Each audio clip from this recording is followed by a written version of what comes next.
Everyone, and thank you, Professor Mutuma, for the invitation and Chris for organizing this event.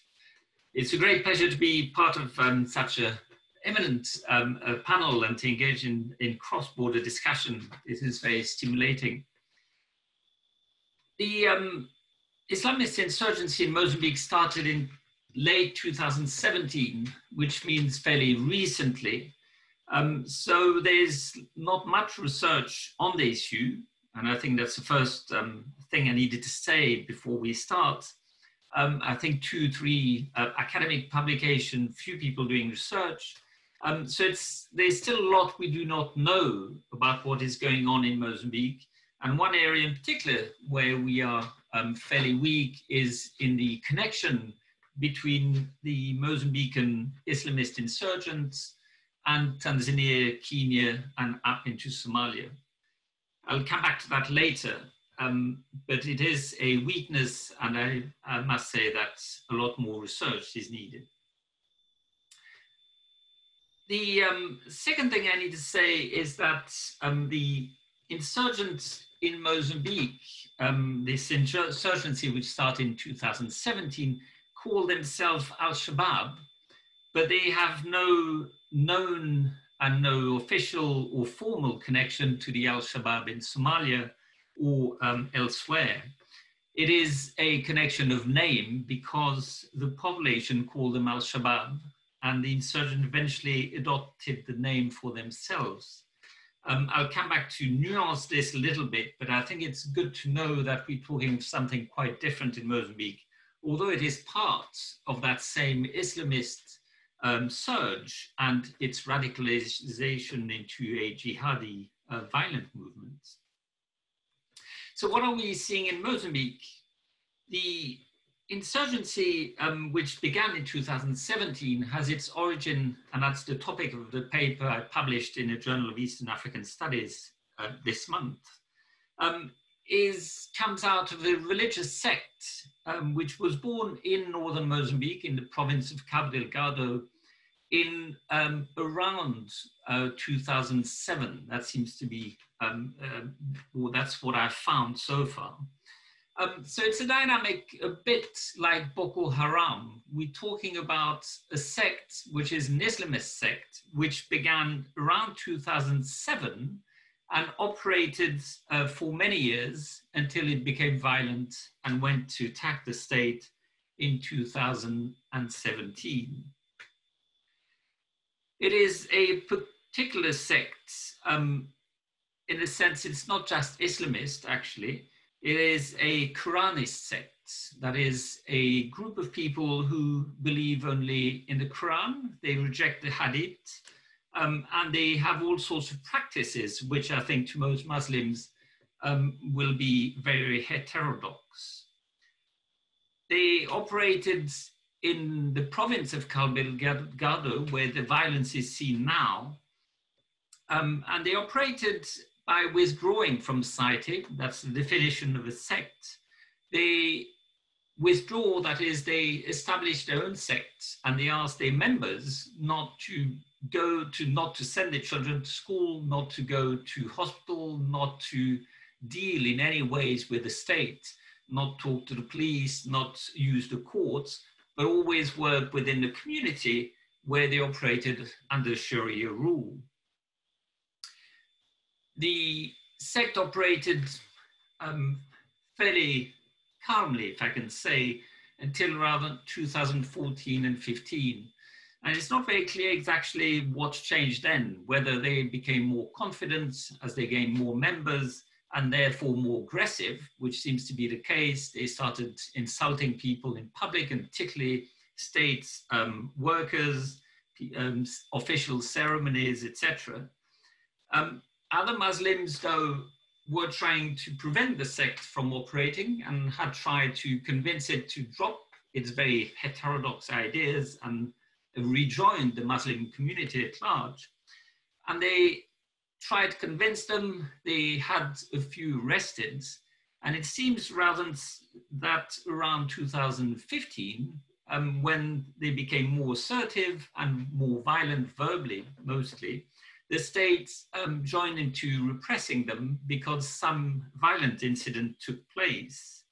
And it seems to be that this radicalization, or as well as the state repression, has led them to realize or to think that operated as an Islamist sect outside of society was not possible anymore.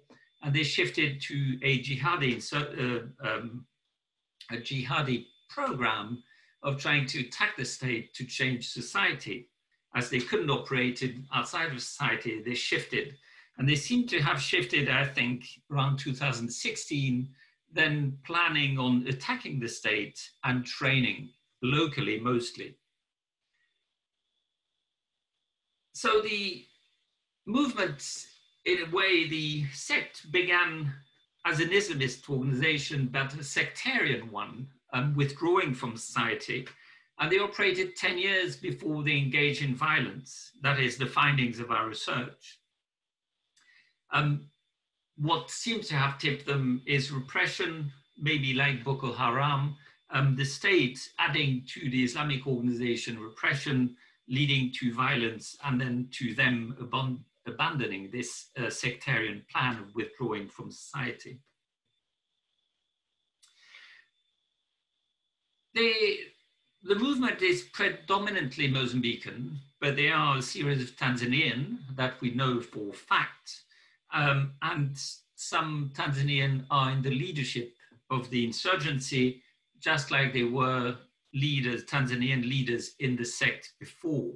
This is an area we still need to do a lot more research, but the Tanzanian bit is doubtless, we're quite certain about that.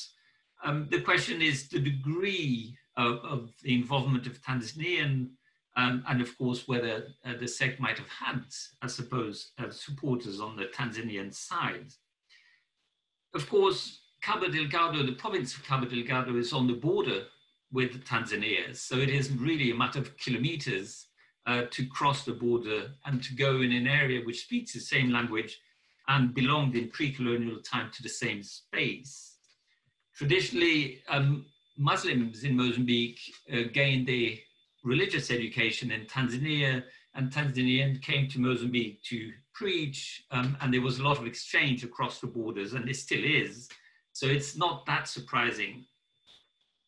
There's a lot of rumors of more connection to Uganda, which I think is dubious. Congo, maybe, and then Somalia is being flagged occasionally. But it seems that Al-Shabaab is not interested in connecting to the Mozambicans. And I think they're very different. They have very different religious ideology. And I can't see them connect. Which is not to say there's no connection at all, but I don't think there's an organizational and a formal link between the Al-Shabaab and the Mozambican insurgents.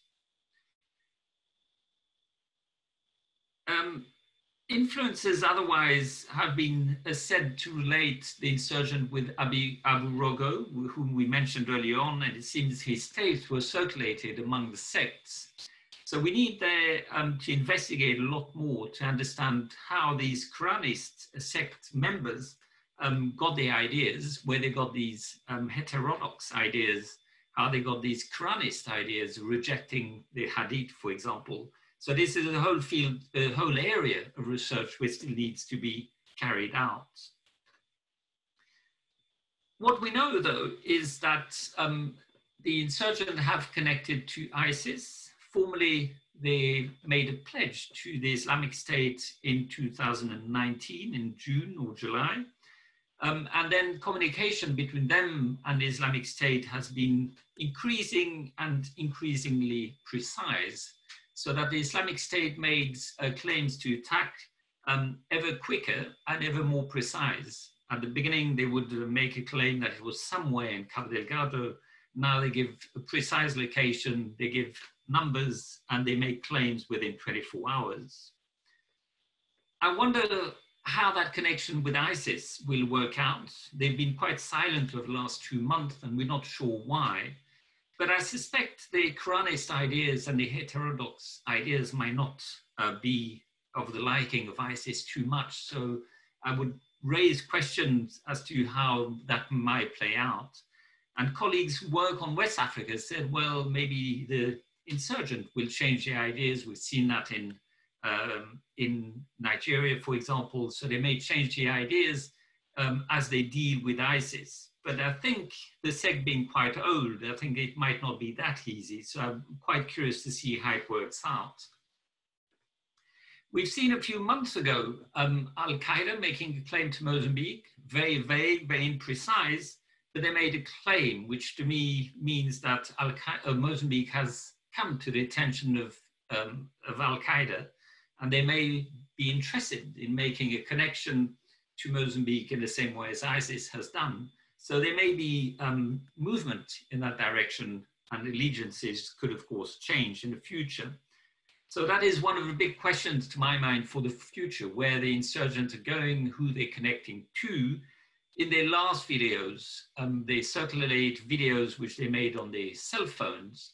And in the last videos, which was, I think, 2 months ago, they actually changed the way they did the video, very different, way less oriented toward ISIS or local. And they made it in Swahili, in quite a high Swahili, from what I understand. And they made claims of an Islamic State for the whole coast of East Africa, which is something they had never made before. So they may be having change of ideas, or they may be testing different ideas, but things, I think, are quite fluid. And that's one of the points I would like to emphasize out of this presentation. So where do they go next is, of course, the million-dollar question, which everybody would like to know. But I think if we agree that it is a religious sect which started a long time ago in Mozambique, we're looking then at not so much the move from East Africa into Mozambique or ISIS flying into Mozambique, but I think we're looking at insurgents, Islamist insurgents who became jihadi and who are now internationalizing, and who made a pledge but are looking for internationalization.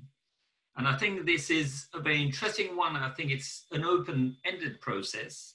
They seem to be hesitating to plug into ISIS on one hand, but also looking at a regional constellation of Islamic states, maybe one big Islamic state on the coast. And Swahili is definitely where they come from. The bulk of the leadership, the Mozambican leadership, seems to be of Swahili-related groups, and they do speak Swahili-related languages. And that history, of course, of the sultanates of North Mozambique is very vivid still. Some of the leadership descendants are still there. So this is actually a repertoire which they could use and feel comfortable with, and they may be looking into that for the future. But to conclude, I think I started by saying that these Al-Shabaabs in Mozambique are not related to Al-Shabaab. But of course, the question is, where do they go in the future? And maybe they will go towards the coast, and rather than the coast coming to them, maybe they will move up and connect to the Tanzanian more forcefully, and then to the Kenyans, and try to build a coalition with other groups on the coast. So maybe it is not something of the past or so much of the present, but something maybe for the future. So I'll stop there, and thank you.